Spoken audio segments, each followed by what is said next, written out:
Hey everybody, this is Trish Heinrich. I don't think Remy's going to be joining us today. I think he has some other stuff going on with work. So we're going to miss you, Remy. But I do think we are going to have some other authors join us, possibly Franklin.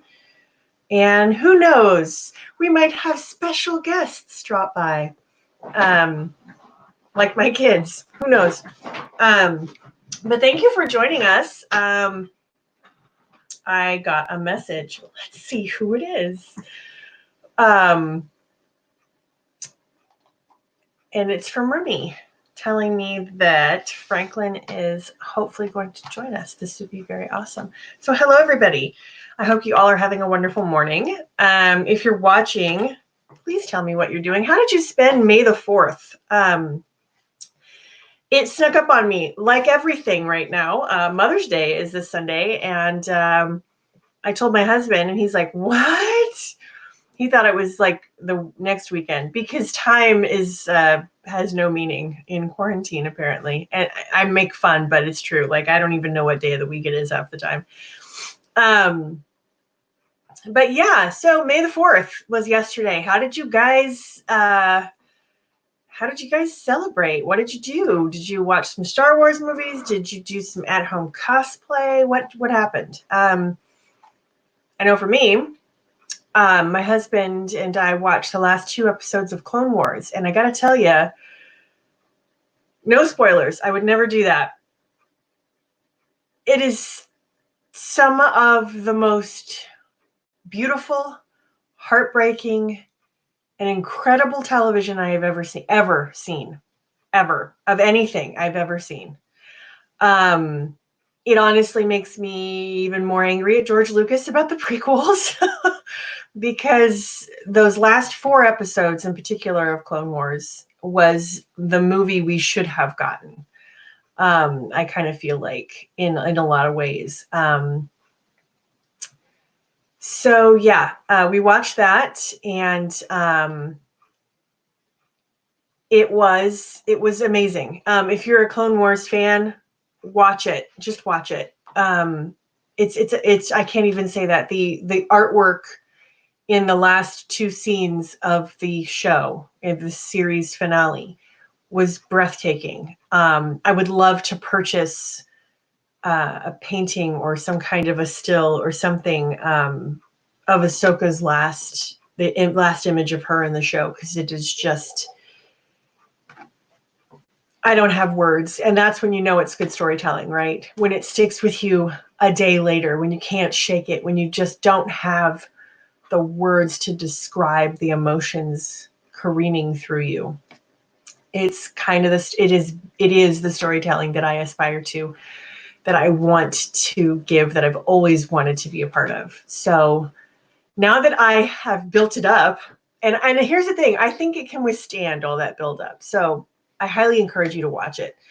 If you're not a Clone Wars fan, here's what I would suggest, actually. If you're not a Clone Wars fan, but you are a Star Wars fan and you love really good storytelling, and you don't want to watch all 6 seasons, and I get that. I didn't watch all 6 seasons either because the Clone Wars really wasn't my thing, with the exception of Ahsoka, who's awesome. Go online and just read up to the 7th season to get yourself caught up. Just read the summaries. I know some Star Wars fans right now are screaming at me, but this is a way to get around, if you don't want to watch all the seasons. Read up until the last season, and then do yourself a favor and just watch the last season. Don't spoil it for yourself. Just watch it, because it is the entire season, but in particular those last 4 episodes are really some of the best Star Wars storytelling I have ever seen. So now that I have gushed about what I did on May the 4th, why don't you guys tell me what you did on May the 4th? Drop a comment. Let me know. If you did nothing, if you just were like, dude, I sat on the couch, I drank, or man, I had work and I had remote learning help with my kids and I had to walk the dog and I had to figure out what to cook. That was my day, pretty much. I get it. I totally get it. You can vent about that too, because honestly, there are some friends of mine that are like, oh my God, I'm so bored, and I'm like, God, I could use some boredom right now. I get up as early as I possibly can because I'm not sleeping. I try to start work by 7:30. Hasn't really worked out lately, but I'm usually at my desk by 8. But then I work all day. I usually forget that it's lunchtime. I have to stop. My husband and I both have to stop and help the kids, and it's tough. So if you're in that position, take a break when you can. Don't be so hard on yourself.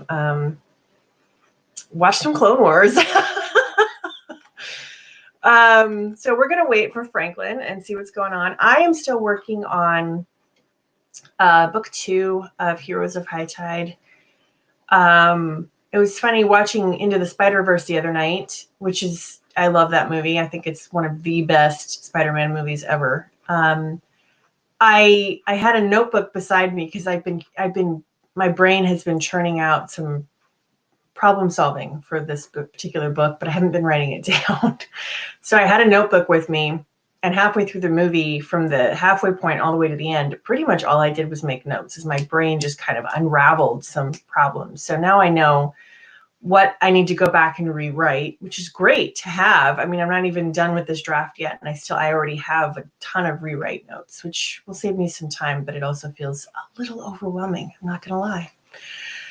I have my coffee with me this morning. The Amazon Princess and I are hanging out, doing some writing, which is great. I have been doing a little rewriting for the last hour before I logged on. So I got that going on. I'm trying to be entertaining here, but I'm not really sure what to talk about.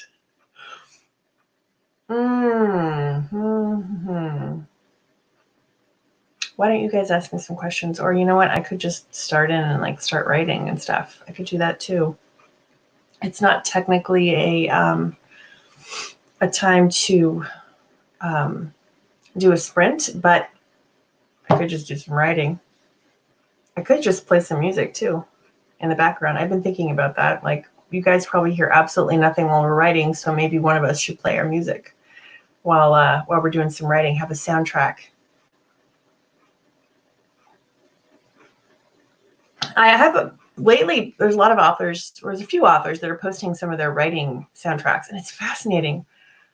Some authors only want to write to instrumental music, and some authors write to really heavy metal music, and some authors, they do a mix. That's what I do. I like a mix of instrumental and music, with words in it and everything like that.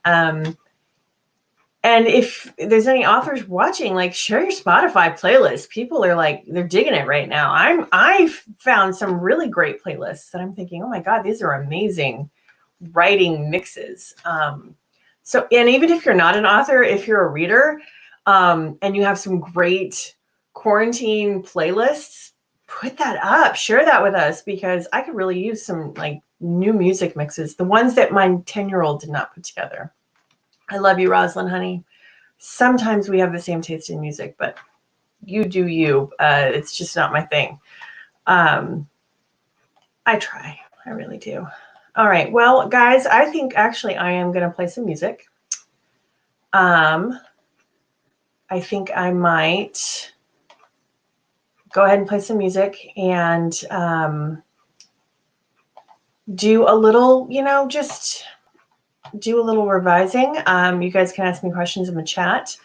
I'm working on the midpoint scene right now. And, I'll be honest, most of my midpoints are not in the middle. And I know with novels, some people will quibble about this, and they will say, no, it really does need to be, as close to 50% as you can get it. Other people are like, around 50%. For screenplays, it is pretty strict. Those beats are pretty strictly adhered to. So this midpoint, as the book stands right now, it's more towards the last half of the book, really. But it is really the midpoint. And the one thing I found is I got to get out of my head about that. I get in my head so bad about, but it's not right in the middle, or this isn't right at 25%. You know what? Just write the book. Write the book. And usually when I revise it, it all works out. It all shifts itself around to be in really good places. And I've never had a complaint, fingers crossed, haven't had a complaint yet that somebody felt like the book was uneven in terms of like the story flow. So I must be doing something right. And that is the one thing. If you're an author and you're watching this and you're really stressed out about those beats, stop it. Stop it. Have an idea of what you want those beats to be and then write your damn book and it will all work out. I swear it. But if you stay, I'm just going to throw it out there. If you stay creatively constipated because you've stuffed yourself up by worrying about where the beats are, you are never going to get that book done. Just stop it. Write the book. You can fix it in revisions. As my filmmaking friends like to say, we'll fix it in post. And then just keep telling yourself that. I will fix it in post. Because it's true, you will. But you can't fix anything in post or fix anything in revisions that you haven't got down yet. So get it down. Just write your book. So today I am going to be playing, it's actually a Spotify made playlist. So Spotify will sometimes have these like pre-made playlists. And the one that I really like, and they are constantly adding new stuff to, is called Femme Fatale. You got to say it like that, Femme Fatale. There's no other way to say it. So that's what I am listening to. That's my writing soundtrack for right now. I have several others, and you know what? I think I might share one of my superhero mixes, which people will be like, this doesn't sound like superheroes. It does to me. But anyway, I'm listening to the Femme Fatale playlist on Spotify. If you want to find it on Spotify, it's really good. It is pretty much what it says. It's Femme Fatale sounding. But it just kind of fits what I'm writing right now. I also have a different playlist that when I'm writing fight scenes, I play it because it's like really fast music and it just puts me in a fighting mood. But I wasn't in the mood for that today. I was in the mood more for this, which is kind of in between my regular stuff and more of a fight scene playlist. So I'm going to play that. I hope it doesn't sound too weird coming through the speakers. If it does, I apologize. But we're just going to try this and see, because I've always felt a little bad for you guys listening to absolutely nothing while we write. Not even I don't know if you can hear the clacking of our keys. Most of us mute our mics. But anyway, here goes nothing. Tell me why you feel so cold. Oh, oh. It ain't supposed to feel so cold. Oh, oh. Use me like a ray of smoke. Breathe me in, let me go. Oh, oh. Yeah. Let me go. Looking for a hand to hold. Oh, oh. Make up for the love you sold. Oh, oh. Pushing down the love below. Trying not to lose control. Oh, oh. Yeah. To lose control. I'm all alone now. Guess I was wrong somehow. Nobody knows until it's over. Can't stop the water. What you wanna do? Nobody knows until it's over. Don't you know? Hey, hey now, hey now. You're taking away. I'm gonna live here anymore. Hey now, what can I say? Nothing's there in love anymore.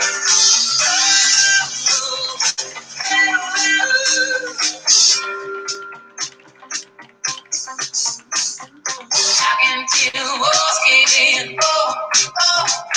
Stopping us from going in. Oh, oh.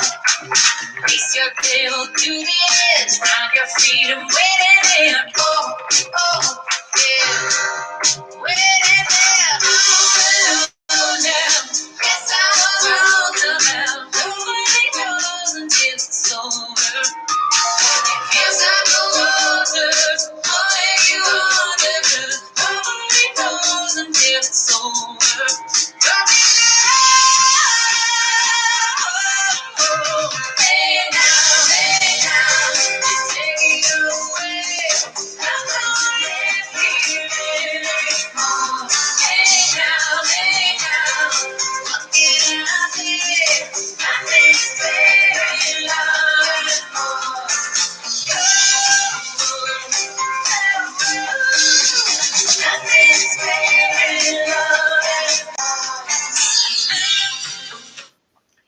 Franklin. Well, hello. How are you? I'm making it. I I just got done love a it. bunch of stuff that I'm like, please just set this to go so I can not worry about it. I know what that's like.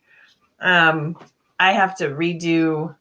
I basically I burnt my website to the ground on purpose because I hated it so bad. No, I did.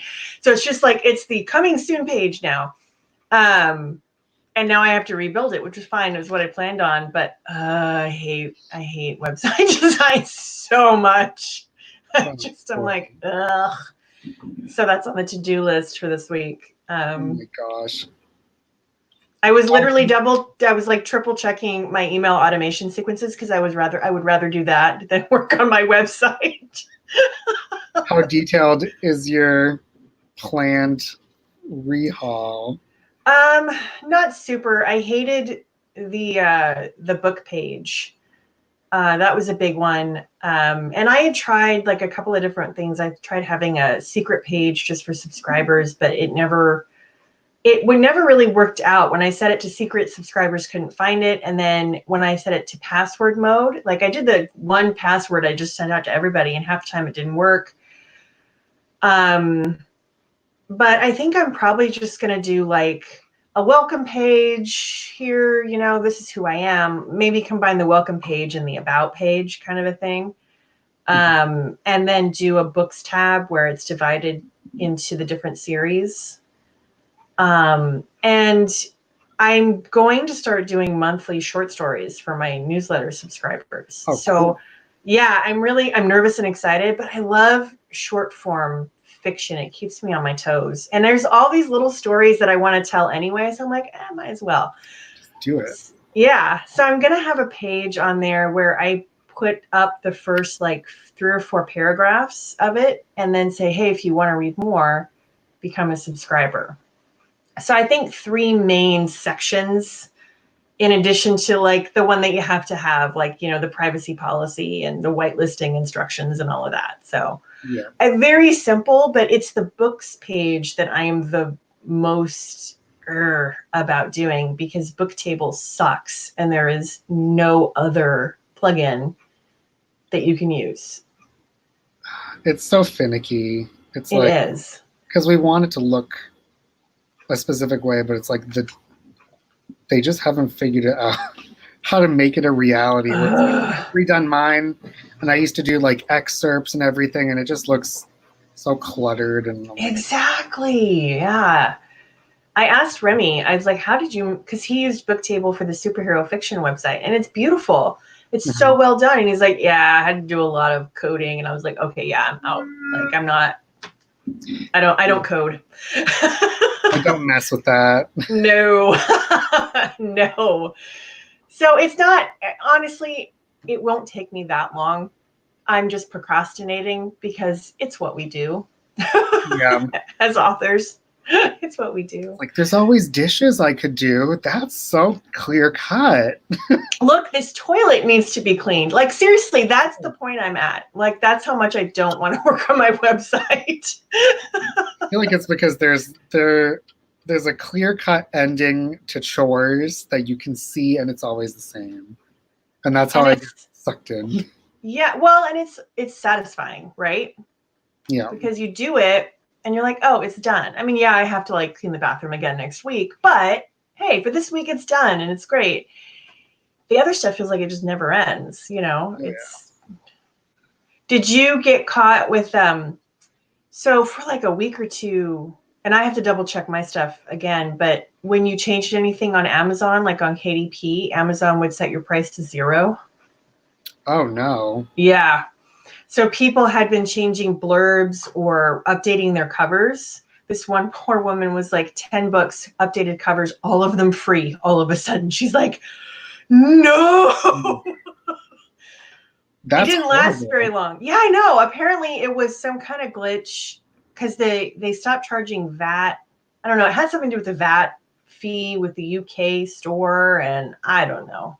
Amazon made up some complicated excuse for it, but I think it's fixed now, but I have to double check my books because I'm like, did I change something during that time? Because that would really suck. I don't think I changed anything, but it's like, oh, I did notice.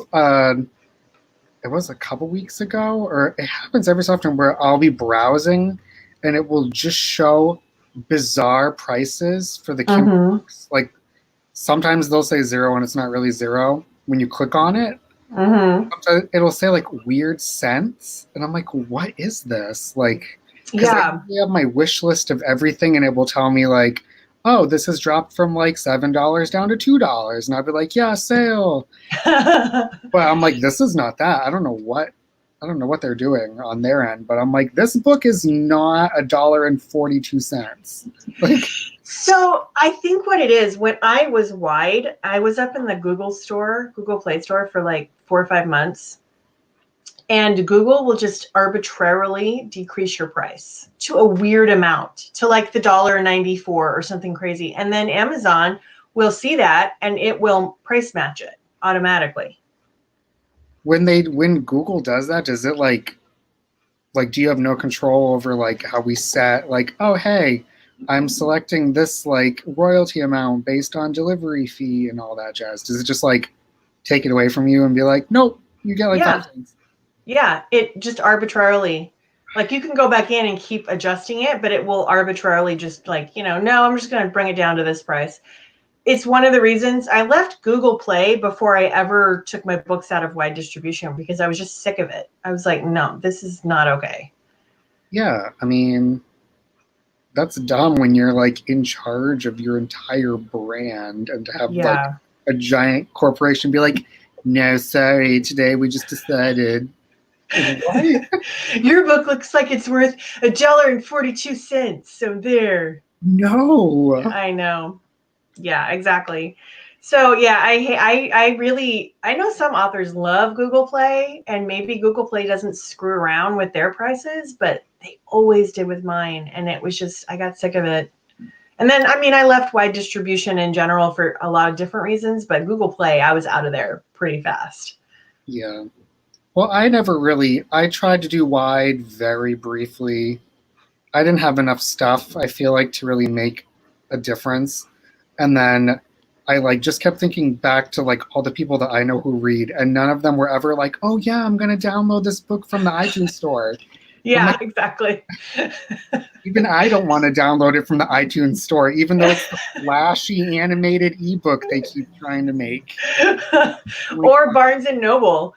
I mean, yeah, I have to say, I really think the Nook was the superior e-reader, but they didn't do enough with it.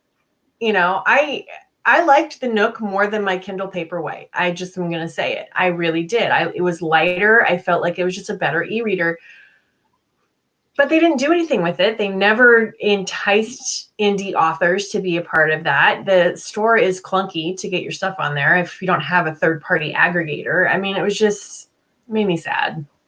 Was that the one that had a color screen? Like it was like a Paperwhite, but it was color, or was that like the Kobo? I never had a Rakuten Kobo reader. The Nook, so the Nook, the ones that I had two. They were just black and white, like the Paperwhite. But the first generation one, it was really like you didn't really want to browse there. The store browsing wasn't great, but then the last one that I got, the store browsing was fantastic. It was so good. I loved it. And I loved the bookshelves that you could have and just the customization. It was lighter and it was a different shape. It was more of a square. Mm-hmm. And for some reason that felt a lot easier to hold. And I got my first Nook right after my daughter was born, my oldest. So I'm constantly, and she wouldn't sleep for the first year unless she was being held. Oh my God. So I'd be holding her and needing to read. And so my husband got me an e-reader and it was so easy to hold with one hand, and I don't know. I mean, maybe because it was my first one, I was like, I will always love you, Nook. But Oh, yeah, I'm sad. I'm sad about Barnes and Noble. I like yeah. bookstores. It was like, oh. and I had like the year before bought into the whole like, oh, I'll give it a shot because there's no more Borders, and I love the Borders, and it was like, oh no, again, something Uh-huh. like, what do you want from me? I just want to give you money, and then I you know. my collection of things I want. Were you brokenhearted about Borders going out of business? Oh, I used to go there. I want to say at least like twice a week. It was Mm-hmm. like it was the place to go, and I bought so much stuff where it was like, oh, the weekly coupon, you had me there. I would go in with it. I'd be like, yeah, and I'm gonna buy 2 other things too. Like when they were gone, it was so sad. Yeah. I still sometimes find the books on my shelf that I left the sticker on the back that says James on it, and I'll be like, oh no. Oh.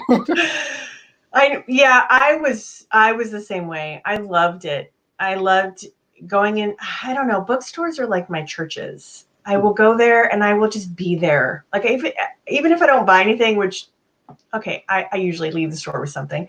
But it's something about it. It's like, I don't know. I love it. It's spiritual. And I know that sounds kind of crazy to say, but I really feel like bookstores are a spiritual place for me. Yeah, because you don't. I usually would go in, and I would be looking for. I didn't know what I was looking for, but I knew I was looking for something. Mm-hmm. And I could at Borders, they had it laid out so like I always found my way to a section where I was like, this is what I didn't know I needed. Exactly. And I really haven't found that anywhere else. Like even the book chains that took over, I'm like, this is not the same. It's the same building, but you guys don't have it set up like that. No, even Barnes and Noble, I find myself, I don't know. There was, you're right. There was something about the way Borders had it all set up. And it felt, to me, Borders always felt this big, open, airy space. Which I don't mind. Like there's a bookstore in Seattle that the space that it was originally in was this old dark wood, like shelves up to the ceiling. So you felt kind of cavernous, which is always great. And I love that. But there was something to be said for the way Borders had it set up where it felt, at least the one that I went to, it felt wide and open. And it was like, the books felt like they, like you said, it was easier to find stuff. And Barnes and Noble has not cracked that at all, I don't think. I don't know if it's because they're just too much like pay to play for the publishers where it's like, we have to push this stuff to you. Yeah. I don't know. I feel like that's mostly what it is. And I just don't read a lot of literature. So it's like, yeah, they don't care about the book club of the month. I know. I have a really, by the way, we're going to go in about 2 minutes, I think. Okay, I got to make sure I'm ready for this. I have one of my best friends reads kind of more lit, kind of fantasy literature, actually literature with more of like a kind of a fantastical bent.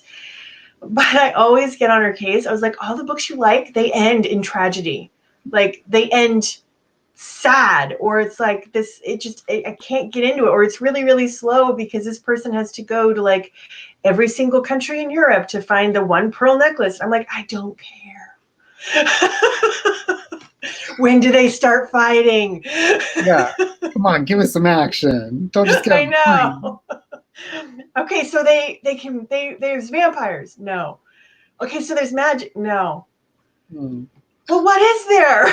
Well, there's a boat. And what else? You know. Like, and they go out to eat. Oh, okay. Okay, all right.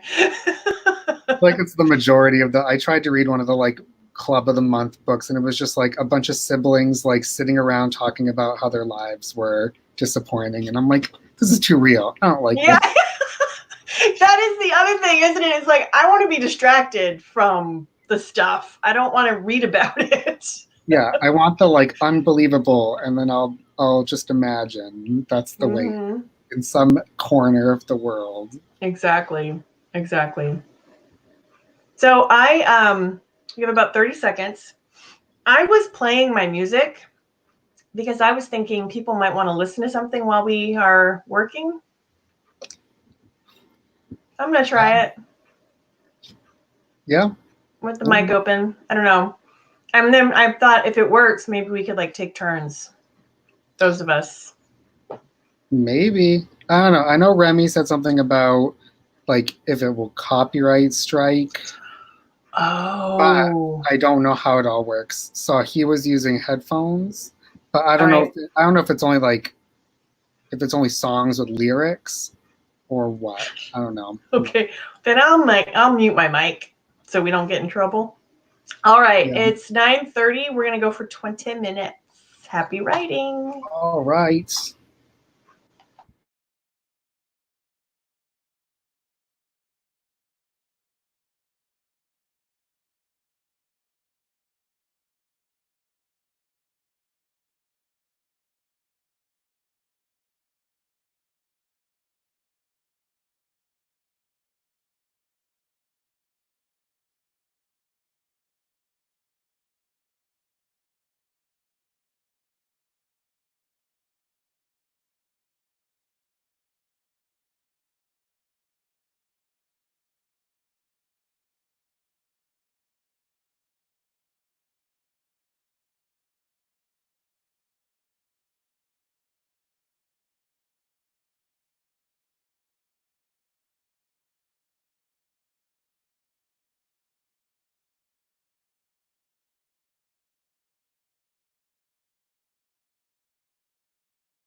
And that's time.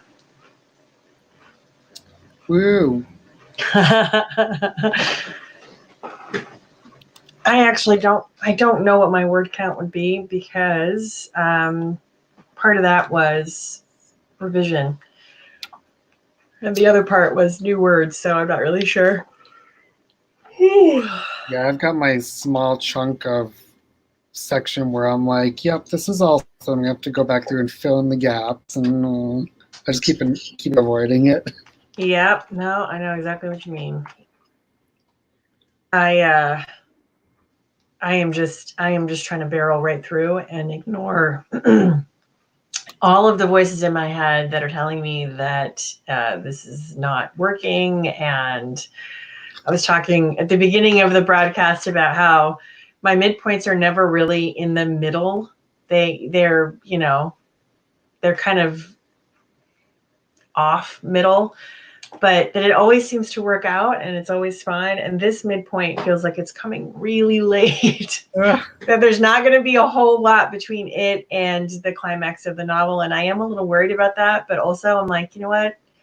It always works out. I always figure it out in revisions. I just need to just stop and just write it, and then I'll figure it out.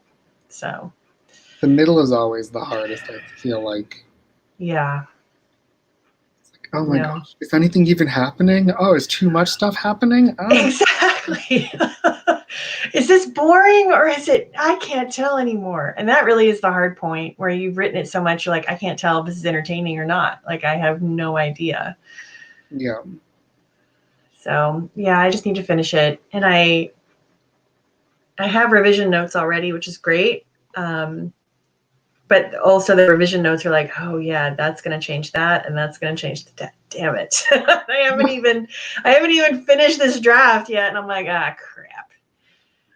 I did that for one of my things I worked on last year for NaNoWriMo. I finished the whole draft, and I was like, there's a character that has to change. Like, I had to change a character from who they were into something else because I was like, that's a much better idea. And going back through, it wasn't just like changing their name and their description. It was like, oh, I have to insert chapters with them doing things. I was like, oh boy, this is. Once it was done. But it was like a good month of me being like, oh my gosh, I have to sit down and like reread from the beginning and figure out how to insert them. Yes, exactly. And the rewrites are not as extreme. Like my previous Discovery draft, I mean, there's only like 3 or 4 scenes that survive from that. So I'm like, but I have to get that out in order to figure out what the story is. Does that make sense? It's like I have to chip away at all of that stuff. And so there is some rewriting to be done. There's a character that I'm like, no, he's actually not that. He's now this. That makes much more sense. That gives motivation to this other character for the rest of the book. That's going to be great. But that is kind of a major rewrite to a couple of chapters. So it's not like I have to go back and rewrite everything now, but it's rewriting, like you said, it's rewriting chapters and inserting chapters and like reading through and making sure like, okay, I got to get this, Yeah. The worst thing is when you read through and you're like, oh, I missed like 5 instances where they're still referring to their old description or something. It's like, who is this random person? Yeah. Oh, they must have changed. That's why I have 2 editors. I'm like, I need help catching that stuff. Yeah. It's like, but I like it to be like, oh, I caught all of those. Yeah. I look super smart and like I had it all figured out. I know.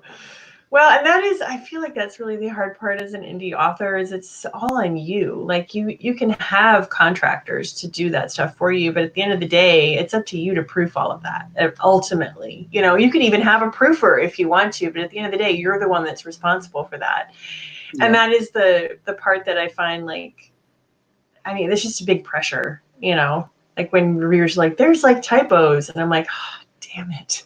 You don't know how many times we've gone through this manuscript. Yep. And like how much of it is just the autocorrect being like, oh, did you mean this? Yeah. Oh, no. Like, no, I typed it in the way that I wanted it to be. Exactly. Well, and I don't know if you use Scrivener or not, but I use Scrivener to compile it, which isn't the most elegant solution, but I have yet to invest in a MacBook so I can get Vellum. At the end of the year, that's my goal, a really cheap MacBook just so I can have Vellum. But I compiled the third book in the trilogy, and one of the compile settings was weird. Like there's a section in the compile settings that I never touch. I never even go in there. But for some reason, somehow or another, it had been messed with. And so every word that was replaced was replaced with. And Remy caught it because he was putting together my box set. And I was like, what the hell is this? It took me 45 minutes to try to figure out, why is this happening? Yeah. And it's stuff like that where it's like you've proofed it, you're like, great, it's ready to go, you compile it, and then just something in the system is like, no, we're just gonna mess with it. Yeah, oh boy. I used to do all my compiles through Scrivener too, and it's like I used to have screenshots of like, here's each tab, here's everything you want. Don't I had notes where I was like, don't check this. This is terrible. You've tried this before. You've done like 10 tries. Like, no. Yeah, exactly. I finally got it where it would do the chapters the way that I want them done. You know, and there was one book, I took a screenshot of it and everything, saved it in Evernote, and Scrivener did an update, and suddenly my screenshots didn't matter anymore. And I was like, oh my God. No, where they hide the feature that you were used to doing. Yes. And it's called something totally different. Yes, and it makes no sense. And I'm just like, oh my God. That's why whenever I see a notification, it's like, do you want to update to the latest version? I'm like, no, not yet. Not if you're going to change everything I'm used to. Go away. There's always some of the changes, especially with software, where it's like, oh boy, like just when you think you know what you're doing. Yeah. And I love it when they're like, we've made it even better. I'm like, no, you haven't. We took away this awesome function that you use all the time because we didn't think you needed it. Exactly. Oh, great. It's like, just be honest with me. We updated this to make your life more miserable. Just be honest. Like, but you got dark mode now, so be happy. No. I don't want dark mode. I really don't. I don't need this. I never use it. All right, I am actually going to we're going to do one more sprint if you're up for it. I need to take a bathroom break really quickly. So if you're watching, we're taking a 2-minute break. We'll be back right after these messages.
Okay.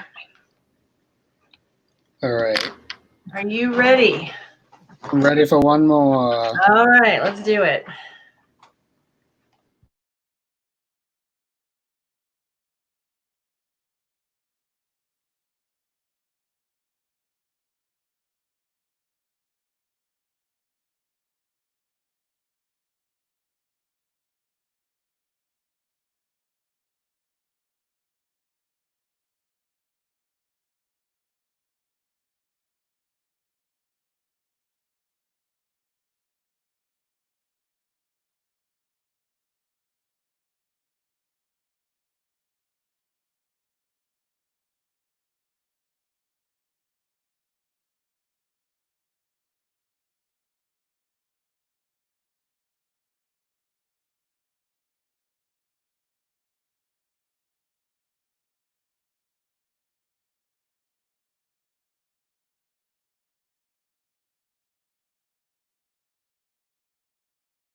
All righty, time.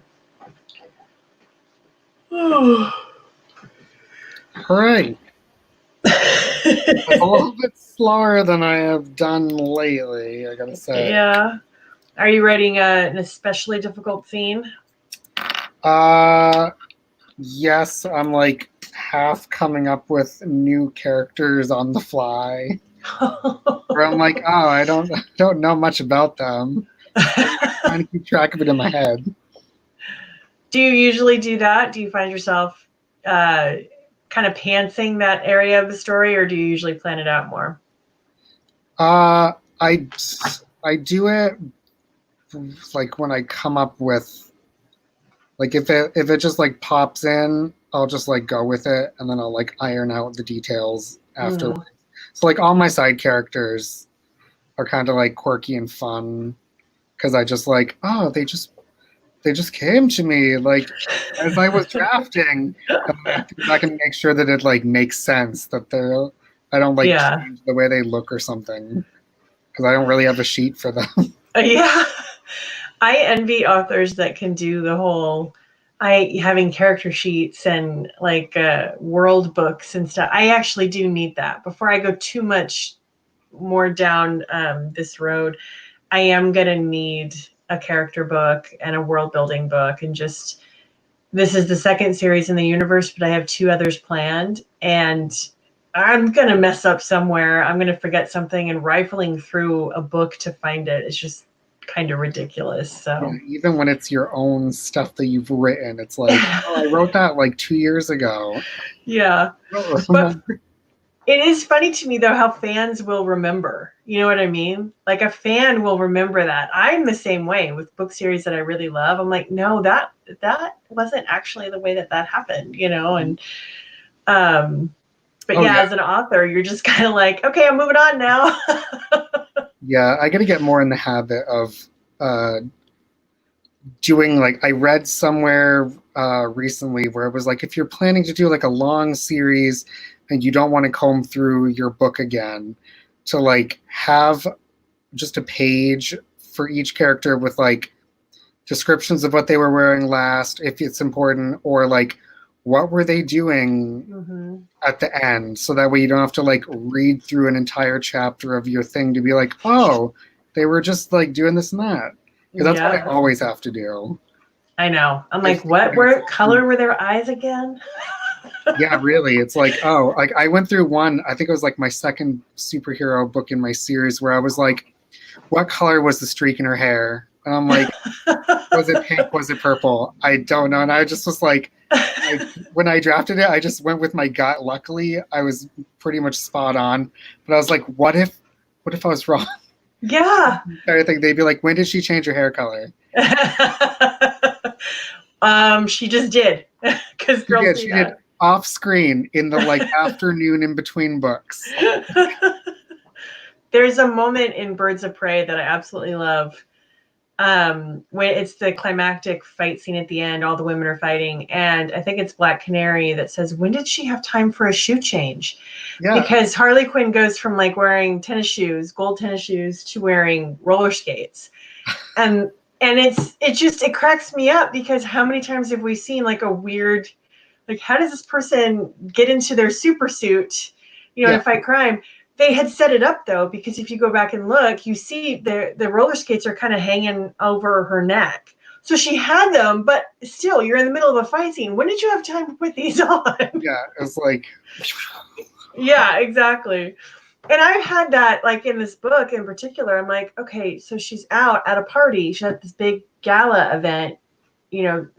Shit's going to go down. How does she have her suit on? Does she have it like in a bag and she goes in the bathroom and changes? Like, how am I going to do this? Yeah. Oh, boy. I did find a way around it, and I hope people don't roll their eyes, but I think it was clever. Those are the ways to do it. Make it either like really clever or really humorous, and then like you just have to accept it because it's outrageous. Yeah, exactly. Exactly. I thought the Avengers movies did a great job with this, because like Tony Stark basically having remote control suits that would just kind of put on, they would put themselves on him. I was like, okay, that's clever. I could totally see that, Yeah. He would have but been like, this is way too long to get into this suit. I know exactly. But everybody else, I'm like, were you really carrying that bow and arrow with you? Like, yeah, where is your shield during all this? Or exactly. Where do you keep that, Cap? Like in your trunk? Like, yeah, at least Black Widow is just like, oh, my weapons are my fists and my feet. I don't have to carry it. I have to carry them and a gun. Exactly. Yeah. Well, and you can hide guns. Like if it's small enough, you can hide the holster. But yeah, where's that? Where'd that shield come from, Cap? Yeah. Anywho. I know Remy usually goes a lot longer, but I'm gonna have to cut it a little shorter. Yes, I had just, somebody walked in that I didn't know was gonna come, so I was like, "Is there someone in here with me?" Like, oh no! Where are you at? Oh, okay. Are you in a workspace? Yeah, like That's nice. I'm luckily I'm able to go into like my real office, so I'm not like in my kitchen right now. So I have all my like stuff I'm used to having around me. Yeah. Thank goodness. But also like sometimes randomly like coworkers would be like, I was at the grocery store and I thought I would stop by, and I'm like, oh my gosh, guys, thanks for the warning. Like I'm already terrified every noise that goes on here because I'm the only one. Oh my god.